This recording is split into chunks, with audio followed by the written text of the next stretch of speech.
All right, Steve, should the Baltimore Ravens be concerned right now? They dropped to 8-5, your former team, lose to the Philadelphia Eagles. Now heading into their bye, so we have a little time to break this down. We know the way Lamar felt after that game. He's already pushing forward. He's looking at the Giants. There's some things he want to change.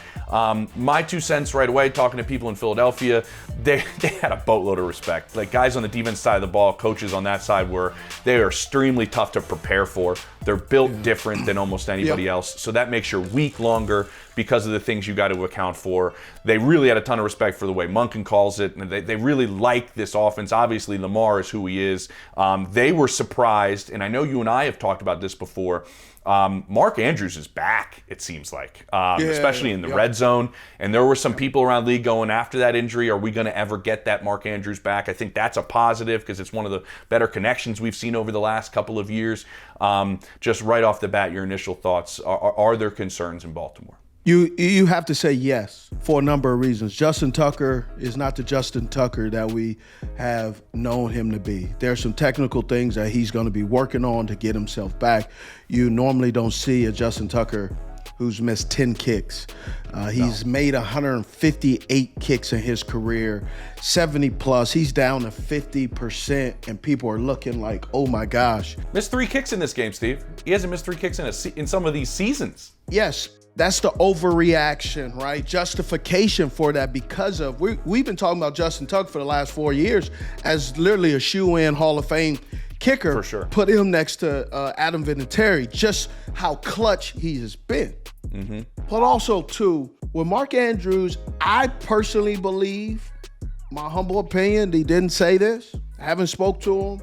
I think the car accident earlier in the season really took a toll on him where it threw his body off. And what I mean by throwing his body off is he maybe had some residual from the car accident where a normal person, you're like, take 6 to 8 weeks, let your body calm down. You don't have 6 to 8 weeks when you play in the National Football League. Great point. And so when you're playing hurt, not injured, hurt, if you have something going on the right side, and you play through it, you naturally compensate, and there's other things that starts to happen. You start to compensate on the left side, where your left side becomes the dominant side, and so your weight is not evenly distributed. So you start running and compensating, and then that starts to do other things to the left side. Now the left side has to carry more weight that's not evenly distributed, so then you get sore on that side.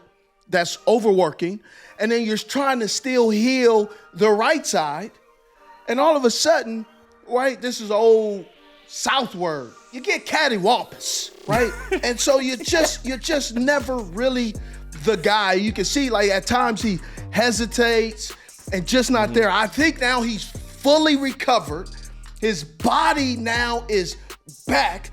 The yin and the yang are actually together.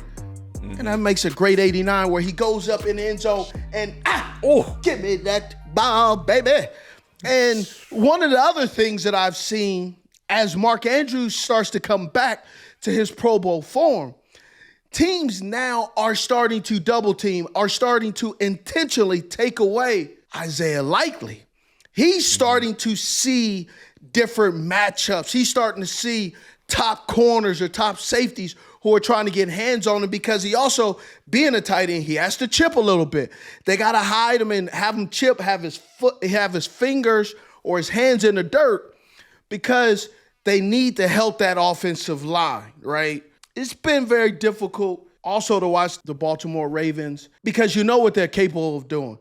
You saw several times, instead of just throwing a pass to what the defense gives you, and they were in zone defense, they did a really good job, almost like an umbrella coverage. Fantastic job. You started to look and wait for something to happen. And when that was happening, you saw it was almost you study long, you study wrong. And there was times where Lamar Jackson looked like he was trying to make the big play instead of taking the play. I get that. And it's interesting, right, Steve? Because he said after the game, mom's yelling at him, telling him he didn't run through some of these lanes that were open. And he seemed after the game, I'm going to start running more. But what I'm curious about is, that almost sounds a little bit, you don't want to get to it, like a little hero ball, right? I'm going to put everything on my shoulders, and then I'm going to start doing too much. Sometimes that happens with quarterbacks. We've seen that with Josh Allen in the past. Now some of that's been taken off of him. What have we seen as a complete offense? A little bit better run offense, right? A more efficient offense and less wear and tear on your quarterback. Because we've seen Lamar kind of health-wise limp into the postseason in the past. What have we seen the last several weeks? He's running less. I thought that was a game plan by Harbaugh and company to let's have you a little more healthy heading into the postseason. What if in this back end of the season, he wants to carry the football more? You know what I mean? I'm kind of curious what happened if this is in the bye week. They go, you know what, Lamar, take the ball and run a little bit more. I don't know what the benefits and negatives of that are, but we've seen Lamar not be 100% heading into the postseason. And obviously that's what they want. That's what they were trying to set up heading into this postseason. But the other thing I want to get back to is you mentioned Justin Tucker. And, he's missed 22 points worth of kicks. The 5 games that they've lost by 1 score is a total of 22 points. They've blown some people out, Steve. We've talked on this show multiple times. When they're at their best, they look unstoppable as an offense. Correct. The balance is outstanding between the run and the pass. Everything that they bring and the ways that they can beat you. But also, you got to learn how to win these close games, and you got to make sure you can win these close games. I know it's been wild in Kansas City, but they know how to do it. The Bills seem like they know how to do it. Philly kind of seems like they know how to. Detroit has shown us in some weird games that they've known how to do it. What do you do? Because you've been in this organization and you know John Harbaugh. I don't envy the situation that he is in because this is, as you mentioned, the greatest kicker in the history of the sport. Do you gamble and say he's going to get himself out of it and we're going to be able to rely on him through the postseason? Mm-hmm. Or is some guy off the street a better opportunity for us to be successful in the kicking game, and that guy needs to come in and replace the greatest of all time? This is just such I think a difficult spot John Harbaugh is in, because anything he does at the position, and this is rare, right? They're the only team that has it essentially like this. If he brings in somebody for a tryout, it's massive headlines and a huge deal. So how do you think, knowing him, he handles this difficult, I think, really difficult situation? It's extremely difficult. Like, we already know that. Let's be Captain Obvious. Yeah, that's me. But it's not difficult because the way John Harbaugh goes about things, whatever is done, John Harbaugh will have a conversation with Justin Tucker first. It will not be you've heard it or you hear it through the grapevine, the telephone call, in the office, in the locker room. There will be a conversation if they try out players. If they don't try out players, being a special teams coach. Yeah, he's the only special teams coach, by the way, that's a head coach in this league right now. A special team coach savant, and was really good and in tune with special teams. I don't think it's not on the table to try out because it's still motivation for your players. It's still writing on the wall that we will do what is best for the team. And I don't believe getting rid of Justin Tucker is the best thing for the team because he's missed some extra points. Every player goes through a slump, a bad game, a bad month, a bad season. Those things happen. Yeah. Now, what can transpire and alter what the team does is how practice goes. Are we talking about practice? Hell yeah, we talking about practice. Yes, we are. Here's the deal, people. All season long, you can win up to 1,000 times your cash. Only on Underdog. Pick higher or lower on your favorite player, and you can join the millions of fans winning millions this season. Sign up today using promo code UD89, and you'll get a free pick as part of your first cash entry, plus $1,000 in bonus cash. Again, promo code UD89 to cash in on every touchdown this season, only on Underdog. If Justin continues to struggle, and John Harbaugh is the situational king in practice. Yes. He will go over all situations. He will press the offense. He will press the defense, and he will press the third phase of this Baltimore Ravens team because it's cost him 22 points.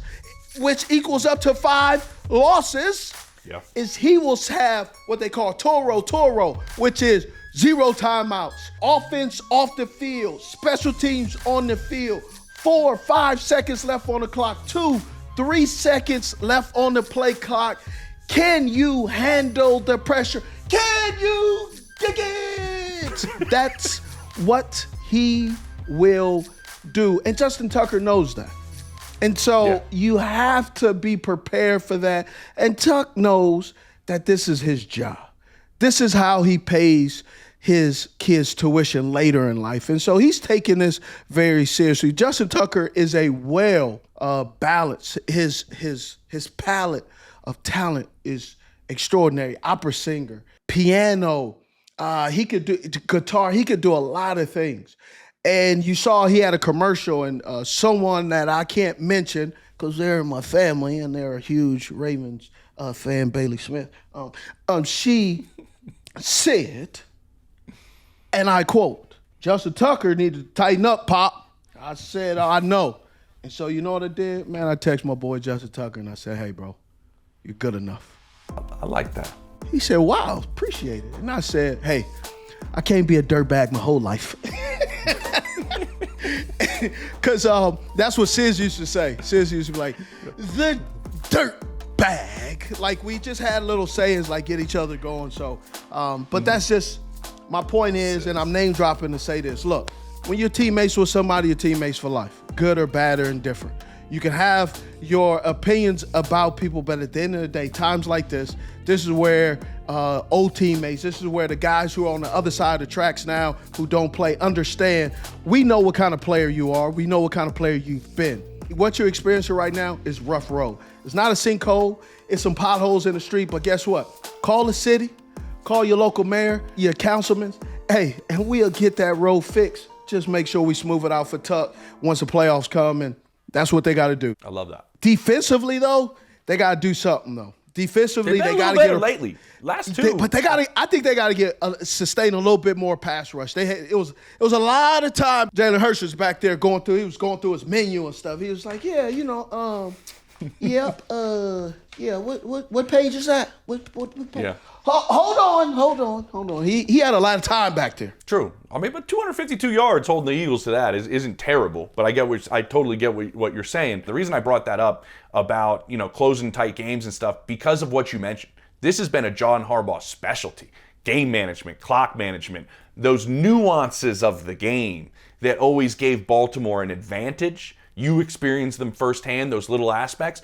They're not entirely there right now. So maybe to me, you don't entirely worry because the track record over, 16 years that John Harbaugh's been there, of handling those situations and winning in those situations is there. It just hasn't been there right now. They didn't put together 4 quarters in this game against Philly. So maybe some of these things are correctable. Obviously, a bye week where they're having it and what's happened over the last couple of weeks, I think maybe perfect timing. We'll see if things turn around after the bye, but Lamar looks energized about what he thinks this team can do. I think we all know how talented they can be and how dangerous they can be. And I think this is where a head coach, Steve, really shows his worth, right, in handling situations like this. This is what the head coach is for. This is where Eric DaCosta, the general manager, this is where he's a fireman. He is there to put out fires, to manage what everything is going on, but also you said something that was really interesting, and I want to go back, and I think it's tough, right? As a former player, I think it's tough when you said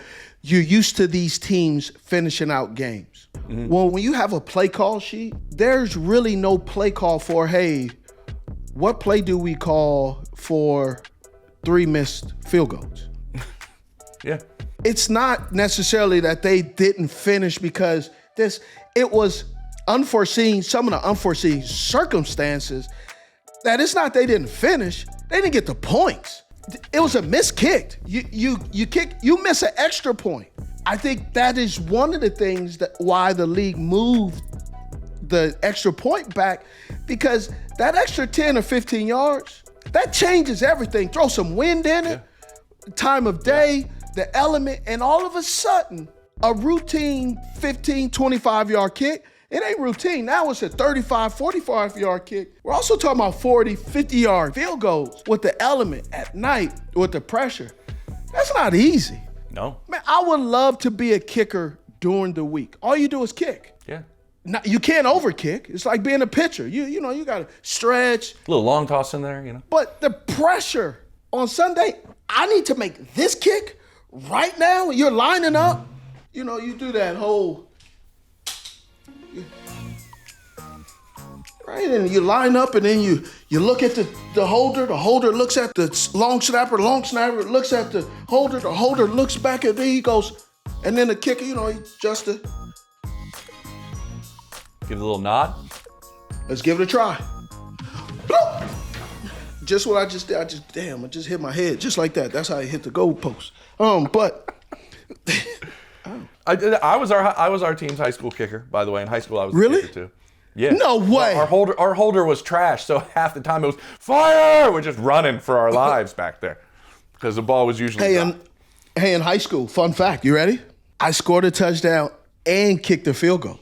The extra point. Really? Yeah. Dang! Look at it. Look at that, boy. Look. Bringing